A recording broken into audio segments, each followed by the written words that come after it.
సిజేపీ protest అయితే success అయింది, కానీ ఇప్పుడు రిజర్వేషన్ ప్రొటెస్ట్ స్టార్ట్ అయింది. ఈ పేజీని చూడండి, రిజర్వేషన్ హటావ్ అని 3 days బ్యాక్ ఏమో స్టార్ట్ చేశాడు. ఇప్పుడు ఇంటర్నెట్ లో సూపర్ గా వైరల్ అవుతుంది. ఇవాళ మనం రిజర్వేషన్ గురించి మాట్లాడుకొని తీరాలి. ఇంకా ఈ రిజర్వేషన్ ఎందుకు తీయడం లేదు అని కూడా తెలుసుకొని తీరాలి. అసలు ఈ క్యాస్ట్ సిస్టమ్ ఎలా ఫామ్ అయింది? జీసస్ పుట్టక 15 సంవత్సరాల ముందు ఋగ్వేద టైంలో వాళ్ళు వర్ణ సిస్టమ్ అని ఒకటి క్రియేట్ చేసుకున్నారు. బ్రాహ్మిన్స్, క్షత్రియాస్, వైశ్యాస్, శూద్రాస్.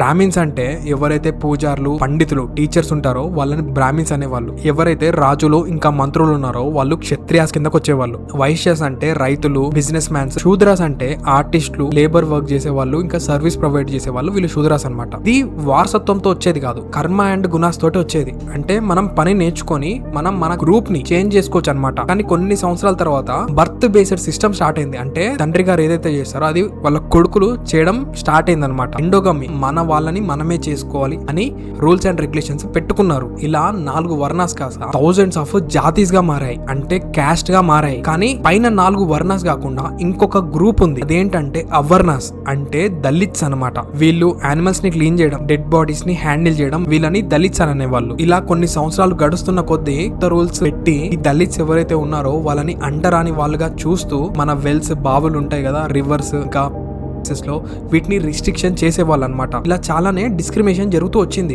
ఈ క్యాస్ట్ సిస్టమ్ లో చాలా మంది డిస్క్రిమినేషన్ కి గురయ్యారు. ఒకరే డాక్టర్ బిఆర్ అంబేద్కర్. ఈ క్యాస్ట్ సిస్టమ్ ఏదైతే ఉందో అది మార్చాలి అని 2 డాక్టరేట్స్ తెచ్చుకున్నాడు. అయితే ఈ డాక్టర్ బిఆర్ అంబేద్కర్ గారిని మనకి ఇండిపెండెన్స్ వచ్చాక మన కాన్స్టిట్యూషన్ రాయడానికి డ్రాఫ్టింగ్ కమిటీ చైర్మన్ గా అపాయింట్ చేశారనమాట. అయితే కాన్స్టిట్యూషన్ లో కూడా అసెంబ్లీకి ఇంకా లెజిస్లేటివ్ కి ఆర్టికల్ 334 ప్రకారం ఈ రిజర్వేషన్ సిస్టమ్ ఏదైతే ఉందో అది 10 years కి ఉండాలి అని చెప్పేసి టెన్యూర్ పెట్టారు. కానీ ఇప్పుడు ప్రెసెంట్ దాన్ని ఎవ్రీ 10 years కి ఎక్స్టెండ్ చేస్తూ వస్తున్నారు. ఇక్కడ నుంచి కొంచెం జాగ్రత్తగా వినండి. మన ఇండియాని డెమోక్రటిక్ కంట్రీ అంటారు. అంటే జనాలు ఎవరినైతే ఎన్నుకుంటారో వాళ్ళ టెన్యూర్ లో పరిపాలిస్తారు అనమాట. ఇది మనకు తెలుసు కదా. విన్ కావడానికి పొలిటీషియన్స్ ఒక టాక్టిక్ వాడతారు. ఏంటంటే క్యాస్ట్ బేస్డ్ ఇంకా రిలీజియన్ బేస్డ్, రీజన్ బేస్డ్ గా ఓట్ బ్యాంక్ ని డివైడ్ చేస్తారు. ఇలా డివైడ్ చేసి కొన్ని కాలాలుగా అలానే విన్ అవ్వడం జరుగుతుంది. కానీ ఇక్కడ స్టూడెంట్ రిజర్వేషన్ డిఫరెంట్ అయినా, పొలిటికల్ రిజర్వేషన్ డిఫరెంట్ అయినా కానీ ఈ ఒక్కదాని మీద ఒకటి డిపెండెంట్ అయ్యి ఉన్నాయి. అందుకనే దీని గురించి ఆలోచించడానికి గవర్నమెంట్ ఎప్పుడు థింక్ చేస్తుంది. దీని వల్ల లాస్ ఎవరికి అంటే స్టూడెంట్స్ కి, ఇంకా జెన్యూన్ పూర్ పీపుల్ కి. రిజర్వేషన్ క్యాస్ట్ బేస్డ్ ఉండాలా లేదా కామెంట్ చేసి చెప్పండి. అండ్ ఇలాంటి అన్బయాస్డ్ వీడియోస్ కోసం ఇప్పుడే నా పేజ్ ని ఫాలో చేసి పెట్టుకోండి. అంతవరకు జై హింద్, జై భారత్.